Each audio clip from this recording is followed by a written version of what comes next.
Kita ke informasi lainnya, pemirsa. Puluhan massa yang berunjuk rasa mendesak agar BPJS Kesehatan untuk dibubarkan. Berujung ricuh, massa dari Gerakan Aktivis Makassar atau GAM merusak pagar milik kantor Gubernur Sulsel lantaran keinginan para massa untuk bertemu dengan gubernur dihalangi oleh pihak Satpol PP. Aksi anarkisme diperlihatkan puluhan massa yang tengah berunjuk rasa di depan kantor Gubernur Sulsel di Jalan Urip Sumoharjo. Massa yang mengatasnamakan dirinya Gerakan Aktivis Makassar merusak pagar kantor gubernur.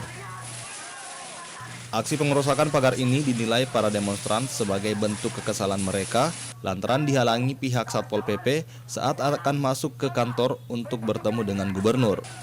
Massa demonstran mendesak agar BPJS Kesehatan untuk segera dibubarkan.